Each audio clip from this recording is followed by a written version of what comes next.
Welcome, everyone, to Stepping Into Your Leadership. I'm your host, Christine Courtney. Our goal here is to give you some actionable takeaways that will help you lead your teams. Thanks for joining us on this leadership journey. Let's get started. Hi, everybody. Welcome to Stepping Into Your Leadership. I'm very excited to have Coach Extraordinaire Greg Shamie back in the studio today. Hey, Greg. Hey, Christine. How are you? I'm good. And I had to have you because we're talking about one of your favorite topics, which is really about motivation and motivating teams. And Greg is the consummate professional when it comes to motivating work teams, but also motivating sports teams. You name it. He's Coach Shamie all the time. So I'm excited to have you here so we can talk about this topic that seems to be very interesting to a lot of people. Yeah, excited to get into it with you, and phenomenal topic. So let's do it. All right, so let's just give everybody like a little bit of an overview. Like, what is motivation? When people say that they need to get better at motivating others or motivating their teams, what do you think? What does motivation mean to you as a leader? How would you define it for people? And we're talking right now in terms of management, but it might slip over into other areas as well. Yeah, I mean, the first thing that comes to mind is energy, and where is the energy level? I guess you could also, in business terms, use engagement if you want more businessy, right? Like, what is my engagement level? How into what I'm doing am I into it? So, for example, with my direct reports, I like to have a dashboard, and I want to have each player has their own sheet where I could I'm measuring their engagement, I'm measuring what their challenges are, what's weighing them down, seeing all the different elements that's impacting their energy or excitement or engagement around what they're doing. And this vacillates. This vacillates for me as a leader. This vacillates for them. But as my job as their leader is to be aware of where they are and continually assessing that, and then trying to up it and amplify it. Yeah, it's interesting.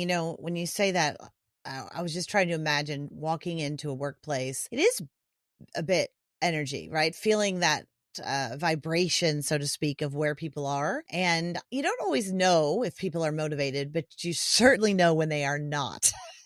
Every single one of us has walked into the office or a office where that is the case. Like, not to pick on the folks at the DMV, but a lot of times you'll see that there. At least some of the offices that I've been in, not all of them. Yes. What you're hitting on for me, again, I'm looking at the individual, and then I'm looking at the company or the group or the team, right? And so you have what we describe as a company culture, which I think is perfect to what you're saying. You walk in, you get a sense of that culture. Is it culture where people are lifting each other up, energy is high, ball drops, people pick it up and are ready to attack that problem? Or is it that, body language, nonverbal cues, crossed arms, heavy, very serious, could be very negative, or is it a balance between the two? But you're picking up what that energy is, what that culture is for the individual and for the group.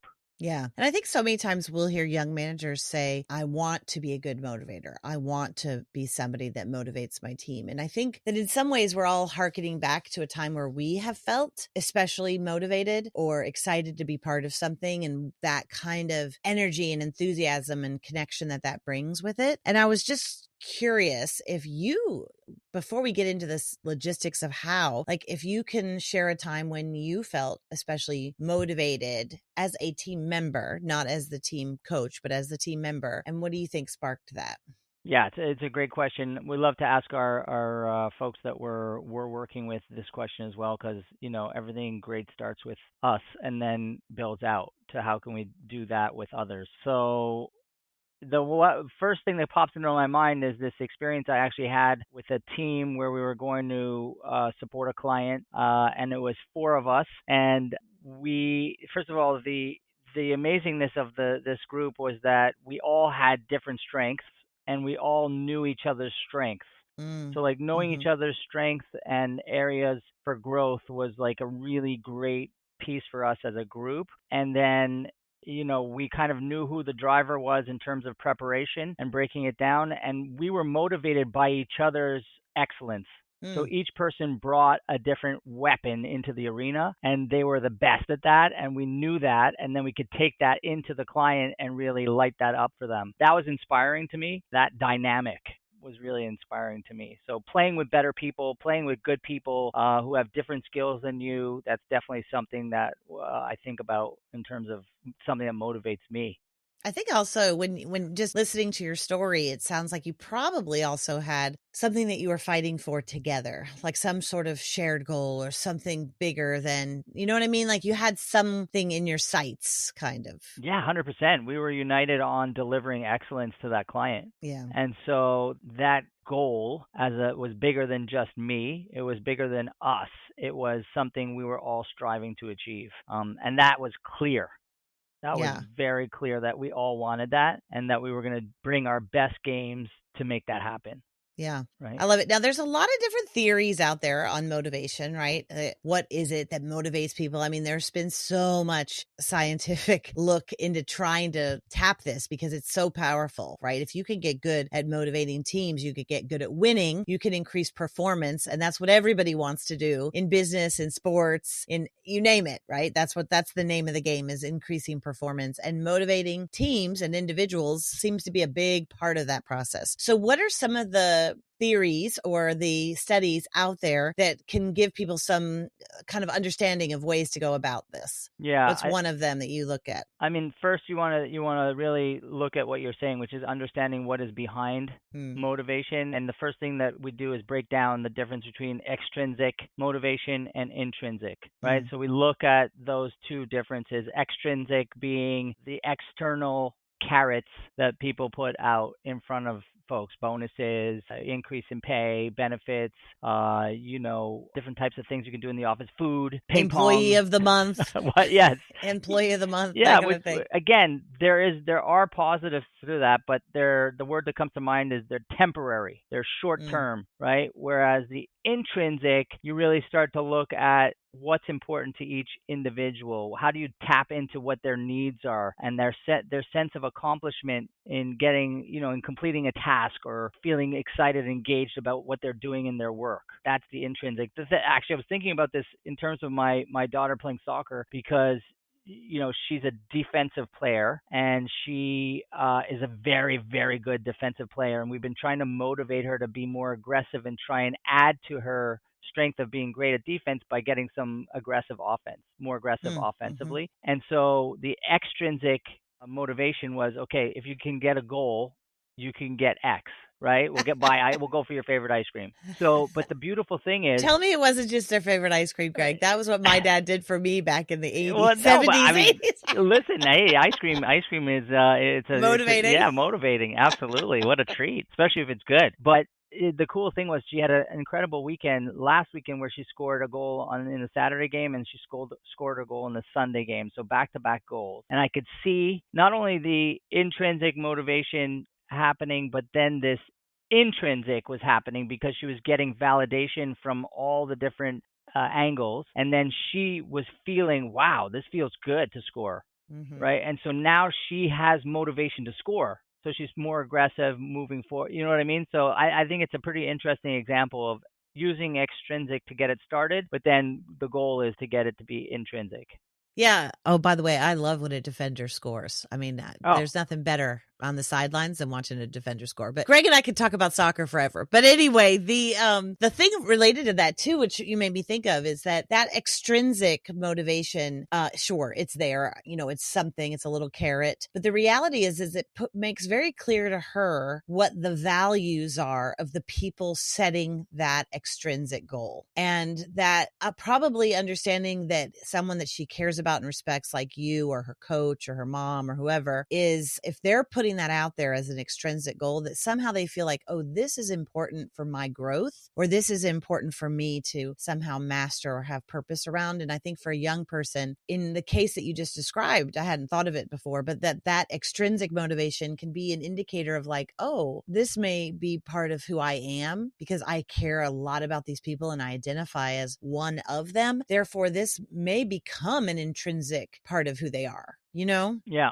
Yeah. Yeah. No, And of how they're motivated. it's fascinating. And then, Daniel Pink, who is an incredible author of many different books, I'm thinking Mm-hmm. specifically of the book Drive, which is all Yeah. about motivation, has done a ton of work on this and unpacks a lot of studies around motivation. And they're really interesting. And he comes away with these three key elements that really work against that old school carrot and stick piece, which, again, can give you short term benefits maybe, but long term, you're going to end up deflating and turning someone off potentially. And so his three pieces are autonomy, mastery, and purpose. That these three elements are the core elements for motivating. Autonomy being the desire to be self directed, right? How are we figuring out what is important to them and helping empower them on and activating them to go after it, giving them the ability to make those decisions? That is huge. I mean, we hear this word empowerment all the time. It's very connected to strong delegation too. Mm. If I'm an effective delegator, then I'm really empowering my direct reports to take on a task, understand the bigger picture of that task and why they're being chosen, and then go after it and hit that by the deadline with excellence. And that's going to, again, give me room to go after bigger things while they dig into those other things that need to get done Yeah. at a good level. The mastery piece, huge. It's my human urge to improve my skills and abilities. I mean, if my boss cares about me getting better and wanting to improve and learn and expand my capabilities, then I mean, I'm going to be excited because not only am I working for a paycheck, but hey, I'm developing to become a better all around person, worker, team member, you name it. Yeah, I bet that also kind of relates to growth mindset too, right? If you're creating an environment where you're really focused on growth mindset and growth instead of perfection and always improving, you're going to have so much longer term success. But you're right, it does take a while. But you see that kids that are used to having to work for something as opposed to people that are given it, it's just so much difference Yeah. in the outcomes long term. Yeah, and I mean that's a really interesting topic to discuss, especially if someone fails or drops the ball and they don't have the motivation to be able to attack that problem, that grit, that resilience, that ability to rebound, right? All these things are, again, I'm looking for, depending on who my players are, what their strengths and weaknesses are. I'm looking to see how people are responding to challenges. That becomes a major thing that I'm focusing on in terms of helping my direct reports grow and continue to excel. Yeah. And I think sometimes in the elements of mastery, that's our job. And we talk about this a lot. If you listen to this podcast regularly, it's a lot about the vocabulary and the terms that you use with them when things happen, like in the moment, so that you can also point out to them, like, I know you feel like frustrated by this, or I know you feel like this wasn't a success, but let me show you from my perspective what I can see in your growth. And pointing out those growth points for people is so much of an aha, but it also grows. It's like it grows within them and they start to notice it. If you can see people's growth and start to observe it and reflect it back to them, I find that can be a really great part of motivating that idea of mastery. Yeah, what's that phrase? Glows and growth.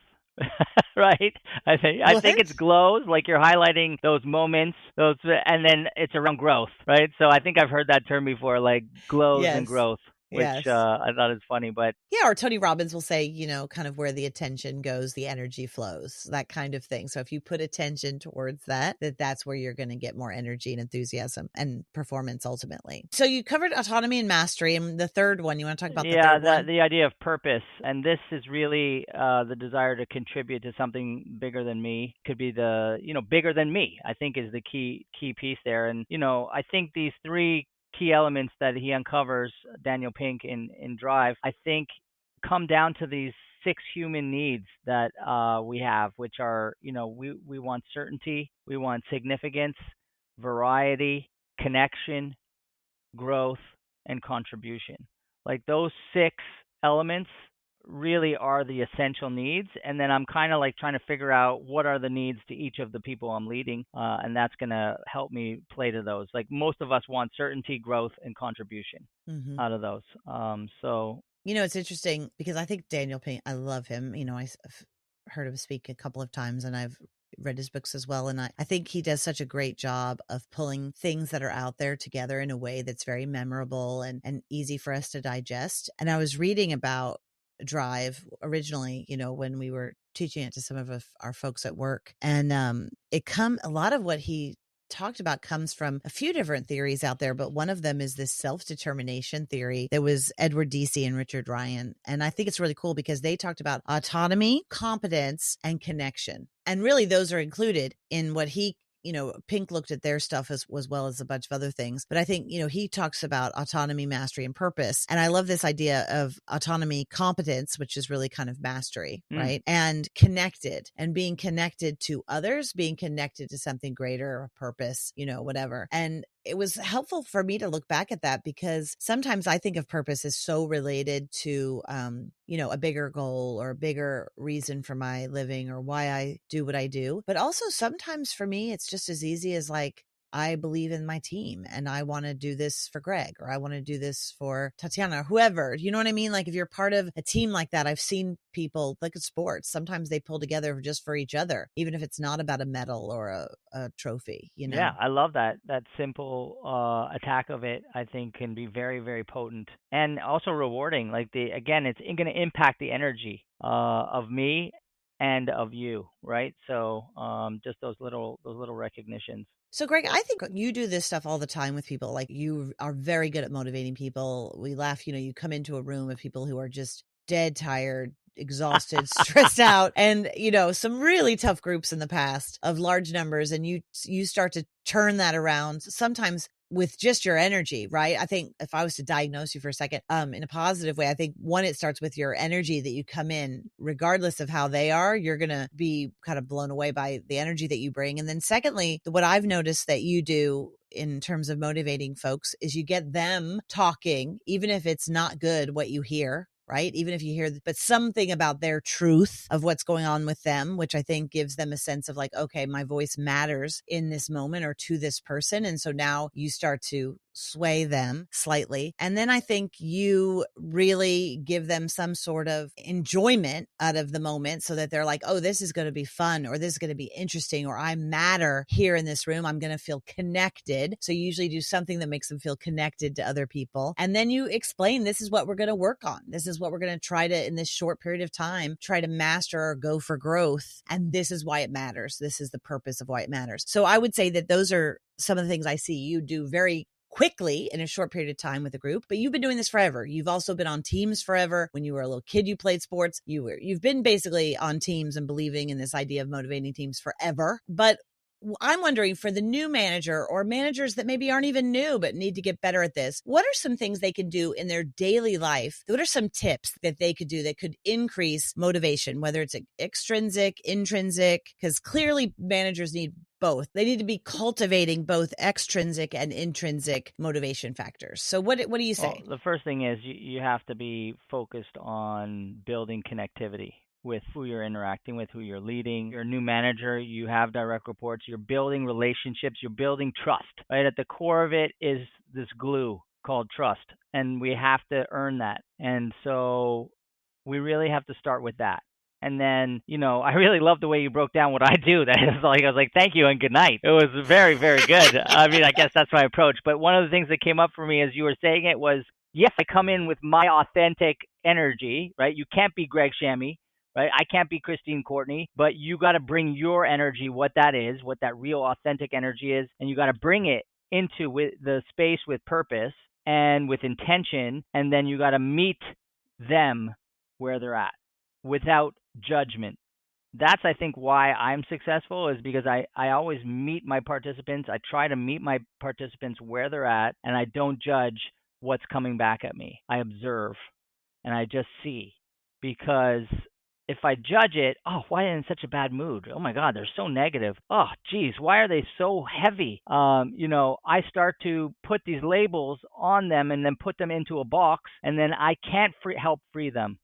My goal is for them to produce results and keep them engaged, right? And so I want them to feel excited about their work. So if they're not, I need to meet them there, and I need to create trust that they can share what's blocking them, what is stopping them from succeeding, what's weighing them down, so that I can start to see some of those elements, and then I can start to help to become a servant leader in removing maybe an obstacle or two. Even just listening to them can help to lighten that load. And that's why, one of the major tips is the importance of the one-on-ones, and, giving that 30 minutes a week for every direct report I have scheduled, sacred as much as I can, keeping that and really letting it be about them and us, but starting with them. So meeting them where they're at, and then just assessing without judgment, and then helping move from that place to a more fruitful place. That's really great. And I hear people say that all the time, meeting them where they're at, but what that means, sometimes we don't know. And I think when I hear you say that, I reflect on when I was a young person and a young manager. I would be very threatened by folks that were not happy at work or were angry with me or any of those things, right? I took it very personally. And I think my reaction oftentimes was to either ignore it, because somehow ignoring it allowed me to keep going, or allowed me to think it would just go away, or, not deal with it to a large degree. And one of the things when I hear you say that I've found for myself is, for instance, I was just leading a workshop the other day with a company, and one of the guys was really angry about being in this. It was an all-day workshop. He was really angry. It was mandatory that he be there. Right? It was mandated by the company that they come. He did not want to be there for his, for anything. And it was very obvious. It was obvious in what he would say. It was obvious in his energy. And I was thinking about how when I was younger, I would have just ignored that guy, focused on who was in the room. I mean, sometimes you have to, right? Focused who was there and present. But the problem is that his energy was so overwhelming and so blatant. Do you know what I mean? That it was affecting everybody, right? Everybody's watching to see how you're going to react to this person anyway. It's a little bit of a power struggle in some ways. And then I thought to myself, so then I just asked him a couple questions, out loud in front of everybody. And there's probably 40, 45 people in the room. And I was like, what's going on? Let's call him Bob. Bob, it's okay if you don't want to be here. Like, it's okay. You don't have to have a goal for today. You don't have to have anything. I understand. Like, it's all right. You're not going to hurt my feelings. And he said, look, it's not you, lady. Basically, it's not you, lady, but I work the third shift. So that means that I've been up, by the end of this day, I will have been up for 24 hours. Like, I value my time off. And by me coming to your session today, I don't get to do anything to prepare for my week. I don't get to cook my food. It's going to get me through the week. I don't get to do my shopping. I don't get to do anything. Like, I've been up now. I don't know how I'm going to keep my eyes open, to be honest with you. And all of a sudden, I just had immense empathy for his situation. I would never have known that. And I was like, you're right, Bob. That sucks. Like, that's tough. And I'm going to do this today just for you. Our whole goal, everybody, is to do this for Bob today. Come on. Because Bob is here. And there were 3 people there that had run third shifts that I didn't know. Right. So that meant they worked through the night. So they had been up on working since, 2 a.m. And then they come in here all day long. You know what I mean? So anyway, that gave me a whole level of empathy. Talk about meeting them where they're at. Like, all of a sudden, instead of judging them, which I would have before, like, what a pain in the ass he is, or why do I have to, I wouldn't have said that out loud, but in my head. So anyway, I thought that was very rich, interesting, Christine. I wouldn't It's have known extremely rich story that I relate to deeply, and I think is part of the reason why I'm successful around motivating groups, is because I don't ignore that voice or that energy in the room that is wanting to either take it down. I embrace it, right? Yeah. Which is what you did. It makes me also think of, for new managers and experienced managers, the importance of the phrase, I never know what's happened to you before you've entered my space, the space we're in, right? I don't know what's happened to you before you are here with me. And therefore, I'm not going to make any assumptions around what has happened to you. So if your energy is low, your energy is low. I'm going to meet you there and try and figure out why it's low just by listening to you and asking questions. Again, 2 phenomenal tips. Great leaders ask great questions to try and figure out what's going on in order to motivate and excite, right? Like that's really it. And the second thing is listen. Just like the act of listening changes your whole perspective. Once you heard that participant share what was going on for them, your whole perspective changed, right? And then you included everyone in that to embrace that situation, and suddenly the dynamic changed. The dynamic changed. It not only changed, but at the end of it, and I was there for 8 hours or something. But when we finished, I mean, he must have been out outright exhausted, right? This isn't a young man either. And he came up to me and he said, and this is a guy who works shift work, building things, right? So he comes up to me and he says, I have to hand it to you. He said, I didn't want to be here, as you know, but I got something out of today and I'm glad I came. And I'm like, all right, win. You know what I mean? It's not like he's going to say, I wish that I could get my day back. Maybe he does. But the fact of the matter is, I think there's a lot to learn in that moment of it. And I appreciate you pointing that out because it made me reflect on it. I wouldn't have reflected on that unless you said that today. So I appreciate that. What's another tip? So I think you're right. I think meeting them where they're at to build some trust, listening to them. Those are 2 tips. What else? What's another tip that people can do for motivation? I mean, we talk about this all the time, but this 3-to-1 rule of really, we've already mentioned it a little bit today, but really highlighting catching them doing something great, right? That piece, the spotlighting recognition, like how are we highlighting what they're already succeeding at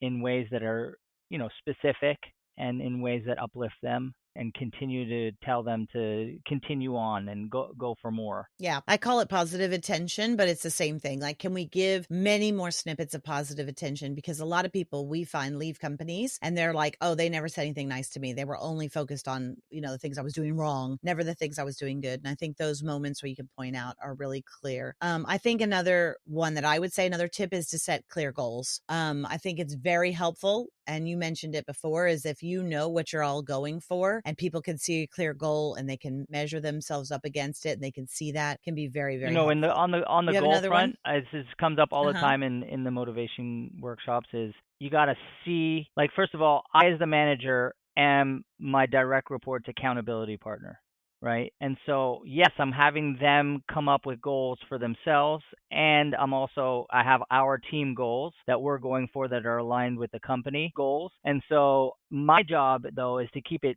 visual, to keep the goals up in front of us. Because what Mm, happens is I write a goal, I put it in my book, and then I don't look at it until my performance review. And what happens if I'm not looking at it? If I don't see it, I'm not doing it, right? So as a manager, when it comes to goals, yes, we want to continually talk about it. We want to bring it up. We want to see it. How are you doing with this? What progress have you made? What's not working, right? Really dissect it. And that becomes part of my job as a manager, mm-hmm. is to really be Yeah. checking in on that and to make it visual and, on the table in front of us continuously. I love that. All right. So that's a good one of setting goals, make it visual, make it up there continually. What else, Greg? I think we talked about spotlighting recognition, the celebrating mini milestones. Like when you're doing a Mm, project, a lot of people they celebrate at the end, but they forget to celebrate along the way the little wins. And I think, great coaches, if you look at sports they create a culture where the team members are looking to highlight the other team members and catch them again doing things great. And that post game, okay, 3 shout outs, or you're in your meeting and you're starting your team meeting in your boardroom, who wants to say something positive about something you've seen someone else do on this team? Let's start off with a great. couple of those or end with those, right? Suddenly the dynamic, the culture changes once we start to do that. So I can't highlight that enough. Great. I know you mentioned it before, but I want to highlight it again, is this idea of getting good at delegation. Because if you can get good at delegation, you get autonomy, mastery, and purpose can all be wrapped up in a great delegation, right? And so I think giving up some sort of control sometimes around things that people want to do. So if you're having one-on-ones where people are like, this is something that interests me, then that's where you need to go for it. Try to find ways to give them things they can own in that area, and it will pay off. It's going to be hard in the beginning for you, but I think that what's great about that is it gives them autonomy, it gives them a chance for mastery, and it gives them a sense of purpose. So I think that's really important. My last one is lead by example. Mm. And I was reading an article on Coach K, 1980 to 2022, Duke Blue Devils, 3 Olympic gold medals, 5 national titles. I mean, forget about it, right? He created a culture that was just one of, we're not just a team, we're a family, Mm. right? It's your second family. And so, and that wasn't just him; it was every single person that played a part in creating the place for them to be able to come together, work together, and succeed. And he says starts with me. I have to bring my authentic motivation to everything I'm doing, and that's going to ripple. right? So if you're a new manager, it starts with you, right? And what is your why? What is your purpose? What is your bigger vision? And what is the company's why? And how are you communicating that? So all of those things start to really create a dynamic that is going to be more connected and more impactful and more productive if I start to lead with me. I'm going to harken back to one of your and my favorite Coach Taylor from Friday Night Yes. Lights. And he would always say, what? Clear eyes, full hearts. Can't lose. Can't lose. And if you think about that, clear eyes, goals, what I'm focused on, full hearts, purpose, connection, the team, can't lose, Yes. right? Is that part of that mastery and getting better? And so that's going to be my mantra for Coach today. Taylor. When Coach I think Taylor of this. always Love inspires and motivates me. Love that character. All right, Greg, thank you so much. I know we could go and we'll talk about this topic again and again because there's more to dissect and uncover. But thank you so much for being here today. Thank you. What a pleasure.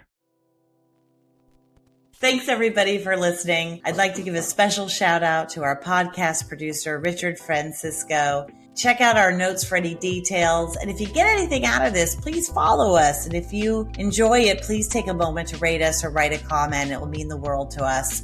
We'd love to hear from you. And if you just can't get enough, follow me on TikTok and check out tlpnyc.com/podcast for more information.